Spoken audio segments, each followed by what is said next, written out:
Well, tonight on the podcast, ladies and gentlemen, today Donald Trump had went to Chicago to the NABJ convention, and he had a pretty contentious interview with definitely certain journalists more than others. Now, Harris Faulkner, he was cool with, but it was something to see. Well, this one part that, a lot of parts we can actually talk about. He's talking about Kamala Harris's identity. That's been coming up a lot. And a lot of us have said some things that Donald Trump literally going to say just out loud, but we're going to dive into her identity just a little bit, especially on the side of her father. So let's go ahead and roll what Donald Trump had to say at the NABJ when he starts to talk about her identity. President Kamala Harris, who is the first Black and Asian American woman to serve as vice president and be on a major party ticket as a DEI hire. Is that acceptable language to you? And will you tell those Republicans and those supporters to stop it? How do you define DEI? Go ahead. How do you define diversity, equity, and inclusion? Okay, yeah, go ahead. Is that what your definition? Give me a definition then. Would you give me a definition DEI. of that? Give me a definition of Sir, that. I'm asking you a question, No, a very direct question. Define it for me if you would. I just defined it, sir. Do you believe that Vice President Kamala Harris is only on the ticket because she is a Black woman? Well, I can say no. I think it's maybe a little bit different. So I've known her a long time indirectly, not directly very much.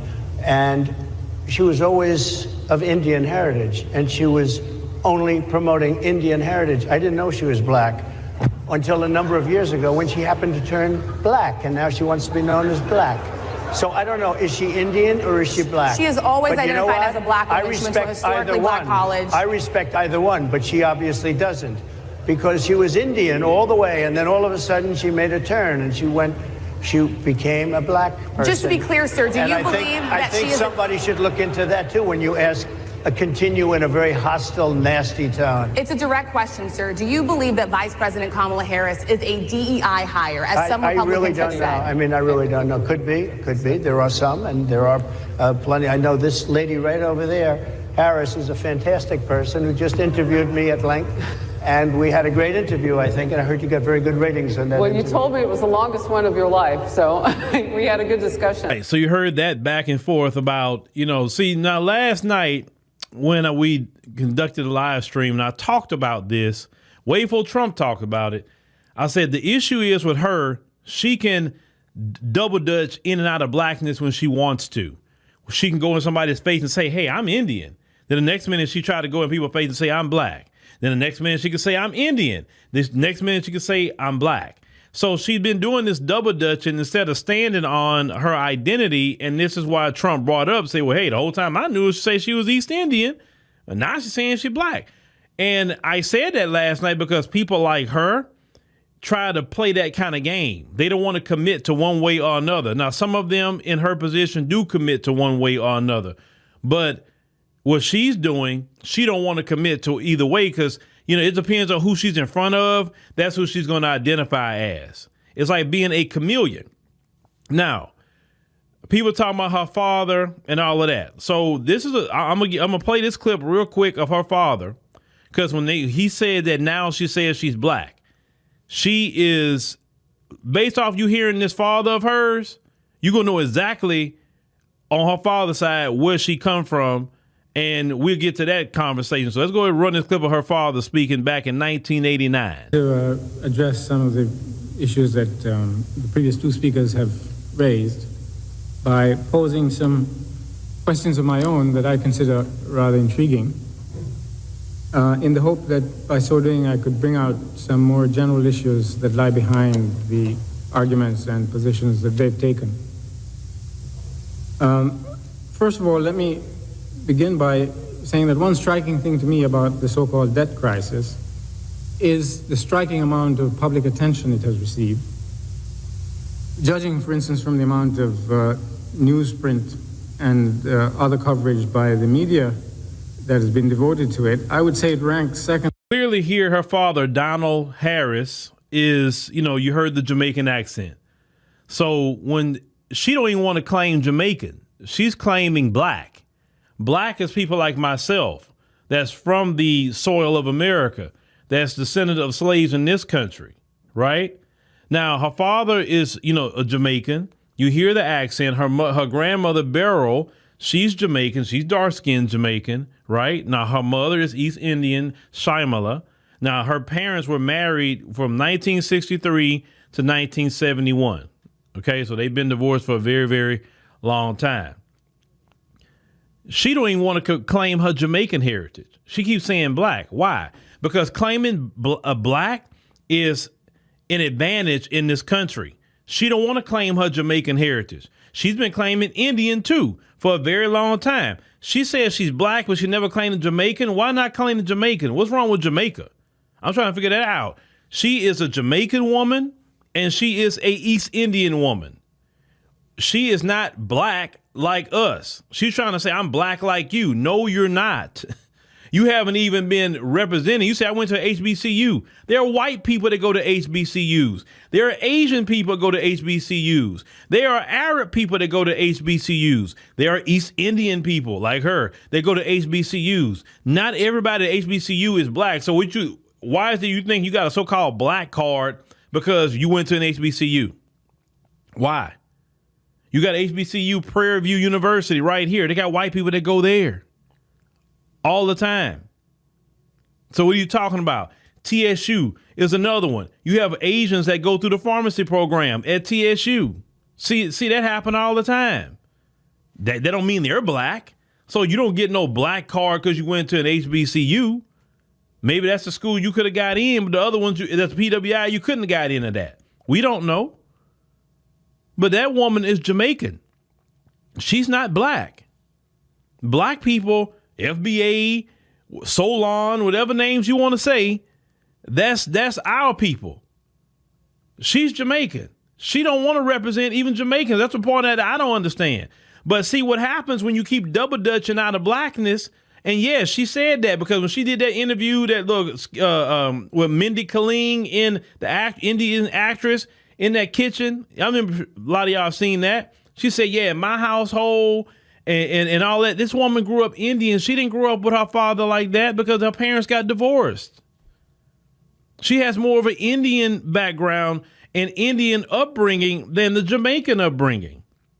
Because if she was raised in a Jamaican household and all of that constantly, she would have that thick Jamaican accent. But at the same time, it lets you know why she's so pro-immigration. She's very pro-immigration because that's how her parents came here. That's why she's pro-immigration.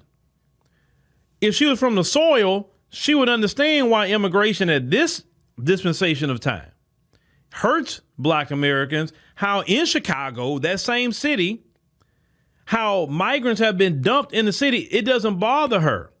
You remember when we talk about the prosecutions of Black Americans in California, it didn't bother her because she has no connection to us. Because you can say, well, it doesn't mean Jamaicans are, no. She's not look, Usain Bolt, that's a Jamaican, right?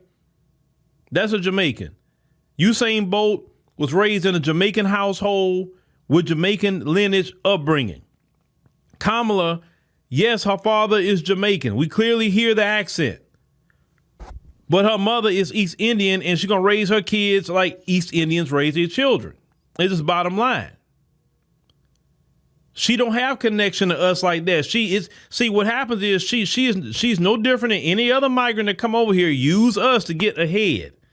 She's not leaning on the Jamaican community. She's not even leaning on the East Indian community to help her get out the vote. You understand what I'm saying?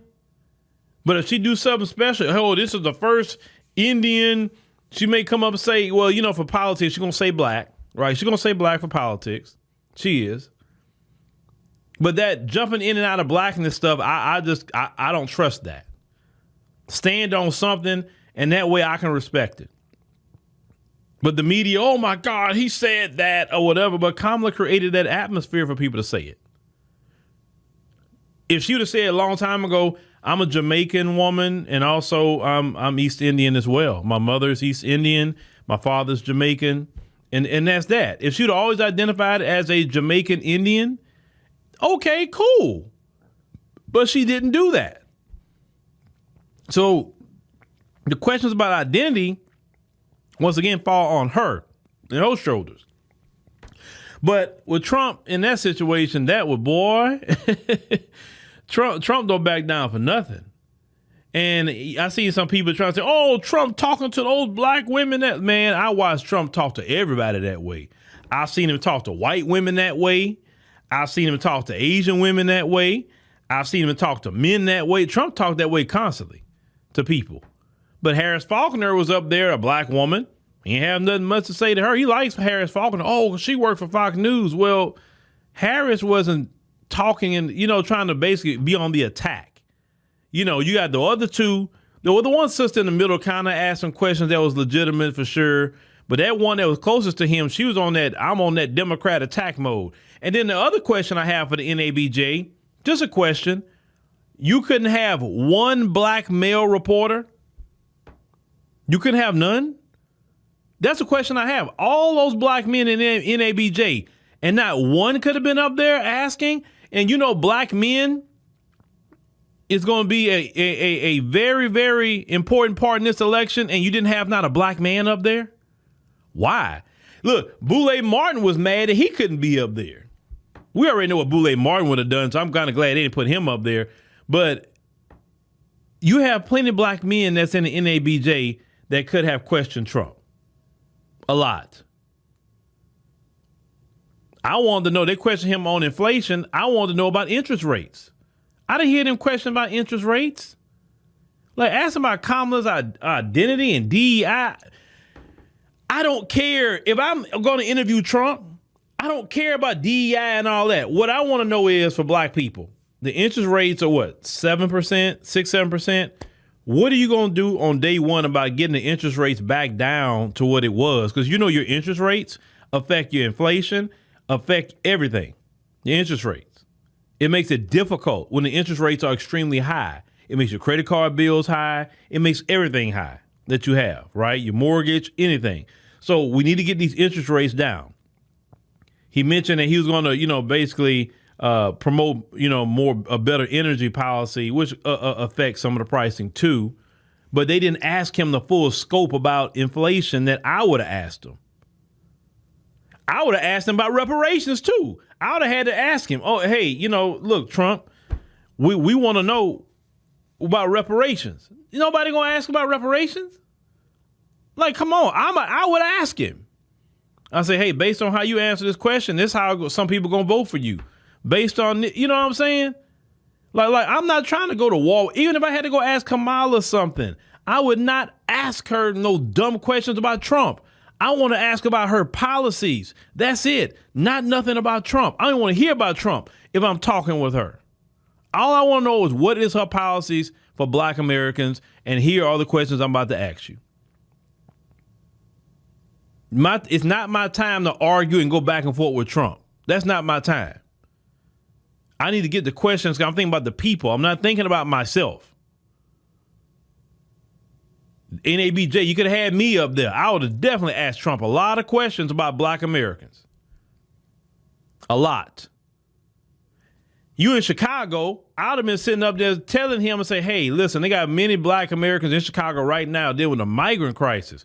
What would you do day one to alleviate the migrant crisis right here in Chicago for black Americans who haven't, I done went through the whole spiel about Chicago.